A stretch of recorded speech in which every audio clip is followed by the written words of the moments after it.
Assalamualaikum warahmatullahi wabarakatuh. Selamat malam semuanya. Halo, perkenalkan nama aku Selvina Joanna Hasdi dengan NIM 15146220059. Jadi hari ini aku akan menjelaskan materi tentang desain kemasan. Nah, ada yang tahu belum desain kemasan itu apa sih dan fungsinya kira-kira apa ya untuk suatu produk? Oke, untuk mengetahui apa sih yang dimaksud dengan desain kemasan, fungsinya, terus kenapa suatu produk itu harus menggunakan desain kemasan. Nah, kita lanjut aja ya ke materi berikutnya. Oke. Nah, sebelum kita memulai, kita akan ada topik pembahasannya itu yang akan kita bahas. Pertama itu ada pengertian dari desain kemasan. Lalu ada manfaat desain kemasan produk yang baik untuk kedepannya ketika kalian punya usaha, saat usaha itu sudah berjalan, maka kalian kan gak mungkin membuat suatu produk tanpa packaging. Nah, terus yang ketiga ada macam-macam kemasan produk. Yang keempat itu ada jenis-jenis kemasan produk. Dan yang kelima itu ada unsur desain kemasan produk.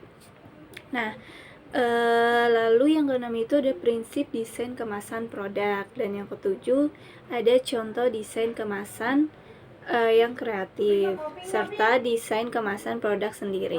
Nah, oke, lanjut ke slide selanjutnya. Jadi dengan mempelajari materi ini, maka diharapkan siswa dapat menjelaskan pengertian dari fungsi desain kemasan produk. Siswa juga dapat mengidentifikasi manfaat desain kemasan yang baik bagi produk dan juga konsumen. Bisa menyebutkan macam-macam dan jenis kemasan produk berdasarkan bahan dan juga fungsinya, serta menjelaskan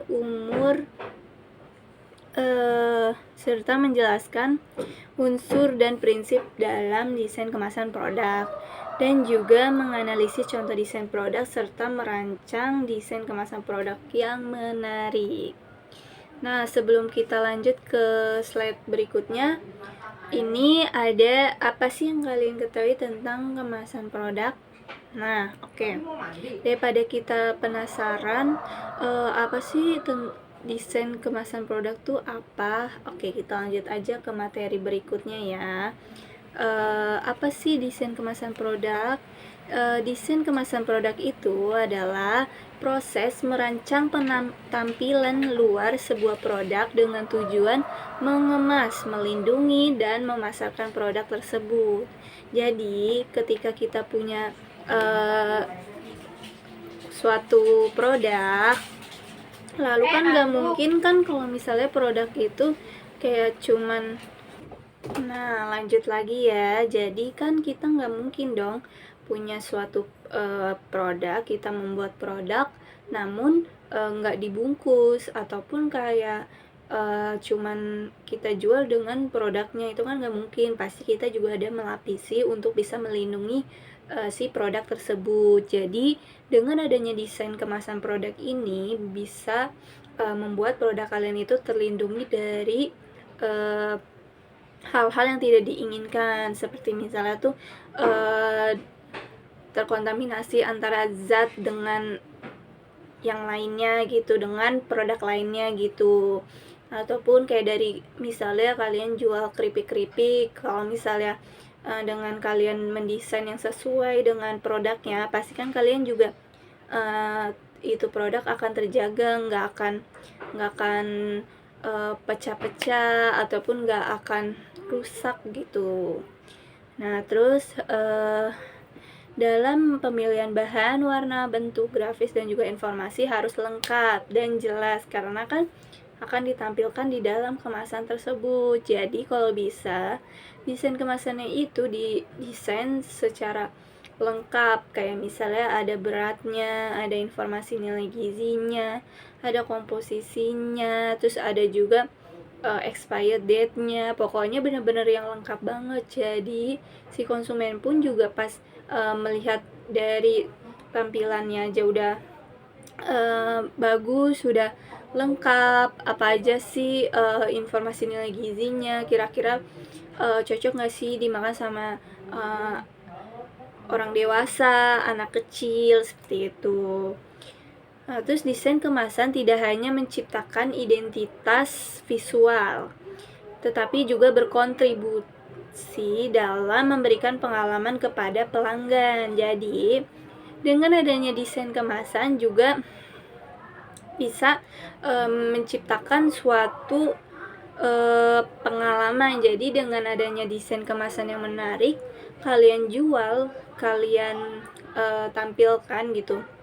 Nah, si konsumen pun juga bakalan tertarik dengan produk kalian. Jadi kalau misal dari tampilannya aja udah menarik, itu kan bisa bikin konsumen jadi tertarik untuk membeli, seperti itu. Oke, lanjut. Mengapa desain kemasan yang baik itu penting? Kenapa sih? Kan selama ini kita kayak cuman tahu yang penting kita pakai desain kemasan aja, mau bagus nggak bagusnya, yang penting udah ditutupin sama desain kemasan gitu. Padahal mah banyak kepentingannya. Yang pertama, manfaat desain kemasan produk. Kita lanjut ya. Yang pertama itu bisa memperkuat identitas brand. Jadi dengan adanya kemasan produk, jadi brand kita tuh bisa terkenal. Terus juga bisa orang-orang pada tahu nih kira-kira produk kita nih bagus nggak sih, jadi terus menarik nggak sih tampilannya, seperti itu. Terus bisa menampilkan sisi menarik dari produk. Jadi dengan adanya desain kemasan itu bisa memancing suatu produk itu jadi menarik. Jadi kan sebelum kita jual, pasti si konsumen itu kan mau tahu dari rancangan desain kita kan. Kalau misalnya tampilannya aja udah menarik, pasti si konsumen bakalan membeli. Terus terlihat menonjol di media sosial. Lalu ada desain produk menggambarkan kualitas produk. Jadi kalau misalnya tampilannya aja udah nggak menarik, pasti juga kualitasnya nggak menarik gitu. Lalu ada macam-macam kemasan produk. Ada kelebihan yang, nah ini ada kemasan plastik nih, macam-macamnya. Yang pertama itu kelebihannya tahan air, fleksibel, dan juga mudah dibentuk, serta biaya produksinya yang rendah, dan juga mudah disil untuk bisa menjaga kesegaran produk. Nah, kekurangannya itu beberapa jenis plastiknya itu dapat mencemari lingkungan karena sulit terurai, dan juga dapat menjelaskan bahan kimia berbahaya jika tidak diproses dengan benar. Yang kedua itu ada kemasan kaca. Kelebihannya itu tidak bereaksi dengan isi kemasannya, dan juga menjaga rasa serta aroma asli dari produk tersebut, serta tahan terhadap suhu tinggi, terus dapat didaur ulang tanpa menurunkan kualitas materialnya. Dan ada kekurangannya itu, yang pertama lebih berat. Kenapa? Karena kan dia kan kemasannya kemasan kaca, kan pasti berat, dan juga dia tuh boros di budgetnya karena pasti biaya transportasinya yang tinggi itu. Lalu ada kemasan kaleng. Kelebihannya itu tahan terhadap kerusakan fisik dan kontaminasi, memberikan umur simpan yang lebih lama, dan juga dapat didaur ulang.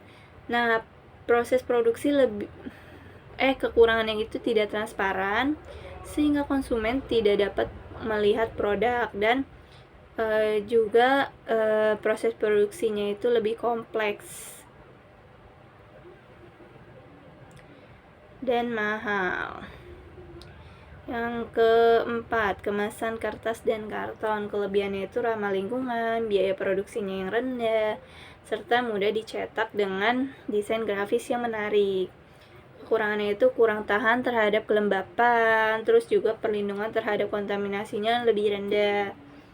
Yang kelima itu ada kemasan vakum. Kemasan vakum itu kelebihannya bisa memperpanjang umur simpan tanpa penggunaan bahan pengawet, mengurangi risiko oksidasi dan pertumbuhan mikroba. Kekurangannya itu memerlukan peralatan khusus untuk mengemas, dan juga biayanya itu lebih tinggi dibandingkan kemasan tradisionalnya. Lalu ada aluminium foil.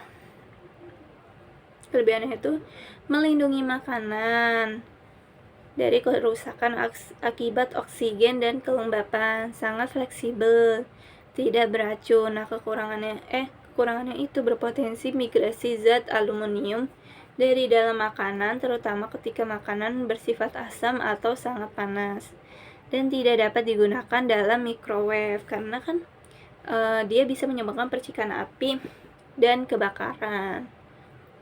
Lalu ada jenis-jenis kemasan produk. Jenis kemasan produk itu ada 3, kemasan primer, sekunder, dan juga tersier. Kemasan primer itu kemasan yang langsung membungkus produk. Jadi kalau misalnya kalian beli contohnya itu Pocky, dia kan pas dibuka kardusnya nggak mungkin langsung Pocky-nya kan, pasti ada si plastiknya. Nah, itu namanya primer. Nah, si kardusnya itu kemasan sekundernya. Nah, kalau tersier itu yang lebih banyak lagi, kalian beli banyak itu bisa berkardus-kardus gitu. Nah, unsur desain kemasan produk, yang pertama itu bentuk dan juga materialnya, yang kedua warna dan juga grafis, yang ketiga informasi produknya, dan yang keempat itu kepraktisannya.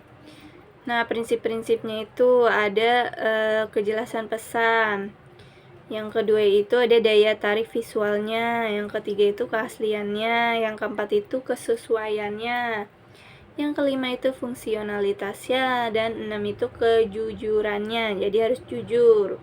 Kalau misalnya foto produknya itu coklatnya lumer, ya berarti isinya pun juga harus lumer. Terus keamanannya serta informasinya harus lengkap. Nah, berikut ini ada contoh desain kemasan yang kreatif. Tuh, kreatif banget kan dari gambar-gambarnya ini. Nah, karena udah selesai materinya, sampai sini, jika ada yang ingin ditanyakan bisa langsung ditanyakan di kolom komentar nanti.